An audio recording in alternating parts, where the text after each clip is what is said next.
Good evening. Thanks for joining us tonight. I'm Emily Scarlett. A few thunderstorms are making their way through parts of the Midlands. Plus, we're expecting more extreme heat. That's why our First Alert team has issued an alert day for tomorrow. Meteorologist Kevin Arnone is in the First Alert Weather Center. Just how hot are we talking, Kevin? Oh, about 10 degrees warmer than what we saw today. We'll see those actual temperatures getting to around 100 degrees, but when you factor in the humidity, I'd say about 110 will do it for tomorrow afternoon. First Alert radar view right now, you can see we do have a couple showers, a couple downpours in Saluda County, just moving towards the east, but really weakening as they do, and that's just because we are losing the daytime heating right now. There were some severe thunderstorm warnings in the upstate. Those have since expired, and I think that's going to be really the general idea as we go through the rest of the evening. A couple scattered showers certainly possible, but you can see this one model really overdoing it. But the general idea, by 8, 9 o'clock, we are completely dry. We're looking pretty good with just a few passing clouds, but holding on to that humidity overnight tonight into the day tomorrow. Now, if you're stepping outside right now, it feels like 97 degrees in Lexington, about 96 in Columbia. Actual temperature is still in the upper 80s to low 90s, and it's only going to get worse as we go into the day tomorrow, where we are expecting, again, those temperatures to be around 100 degrees, but feeling like 110. Your evening planner, I left the showers and downpours in there through around 8 o'clock. Temperatures do fall out of the 90s, eventually into the 80s and into the 70s by tomorrow morning. Now, we have issued another alert day for Monday. We'll have that First Alert 7-day forecast coming up. Certainly feeling like summer. Thanks, Kevin. And make sure you download the WIS weather app. That'll keep you updated on any changes in the weather specific to your area. You'll have access to the radar and forecast alerts in your free app store. Just search WIS weather. The Trump administration is showing its support for Henry McMaster ahead of Tuesday's primary. Vice President Mike Pence stopped in Conway this afternoon, stumping for McMaster and encouraging voters to support him come Tuesday when he faces fellow Republican John Warren. Caroline Hecker attended that rally and has more on what the vice president had to say. Governor Henry McMaster is pulling out all the stops ahead of Tuesday's runoff. Joined by Vice President Mike Pence today, he'll play host to President Donald Trump on Monday in Columbia. More than 500 people filled the gym at Coastal Carolina University today, all adamant supporters of the Trump administration and Henry McMaster. Pence told voters McMaster's strong support has allowed the administration to advance its agenda to make America great again. He touted job numbers, McMaster's pro-life stance, and $6 billion in new investments and job creation in the last 2 years within the Palmetto State. The president reminded the nation, the people of South Carolina yesterday, early in his campaign, your governor was there, standing with candidate Donald Trump. And he made it possible for us to be in this place, to be serving the country in the way that we both are to this day. And I'm here today to say, President Trump and I, we stand with the people of South Carolina, and we stand with Governor Henry McMaster. Both campaigns in the gubernatorial race say they are leading in the polls. McMaster hoping with the support of President Trump and Vice President Mike Pence, he can pull away from John Warren in the polls ahead of Tuesday.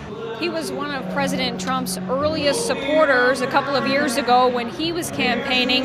He's hoping that'll pay off here just 3 days before the runoff. In Conway, Caroline Hecker, WIS News 10.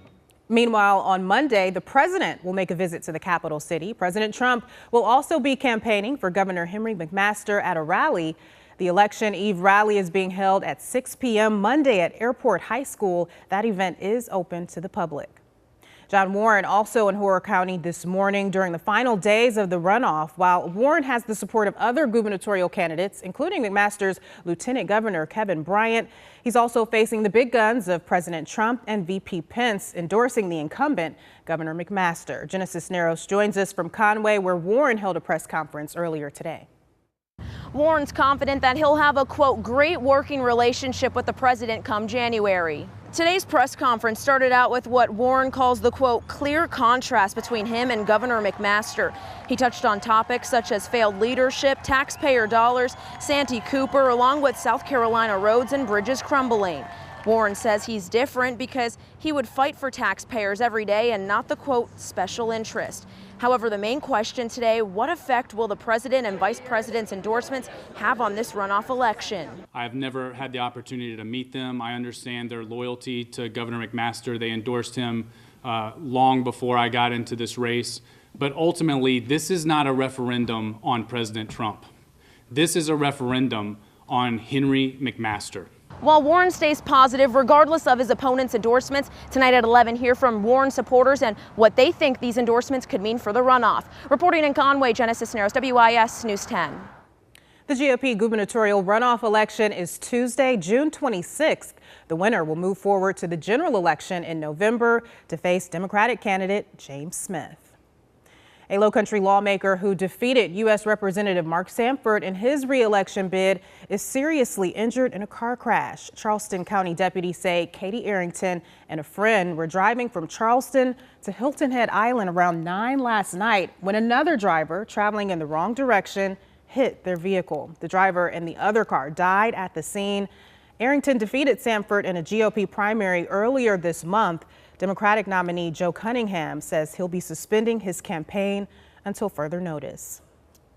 Fire crews are still trying to figure out what caused an early morning fire in West Columbia. It happened at the His House thrift store on Meeting Street around 1 a.m. Flames were seen coming from the back of the building by witnesses nearby when fire crews arrived. The roof also collapsed as a result of that fire. His House has been a part of the community for 44 years. We're a ministry to recovering alcoholic men. We have 47 men we take care of, and the way we do it is by our thrift stores. And so we're just we're believing that God's going to restore, and we need the community's help in building back and doing the things we need to do. No one was injured, and the fire is still under investigation. Still to come on the news at 6, the government continues to work on reuniting families with their children. More on what the president had to say to address immigration coming up. All right, here's a look at the radar right now. A few thunderstorms rolling through the Midlands, but it's only going to get worse with the heat. And we have another alert day for Monday for some more thunderstorms. We'll have that first alert 7-day forecast coming up.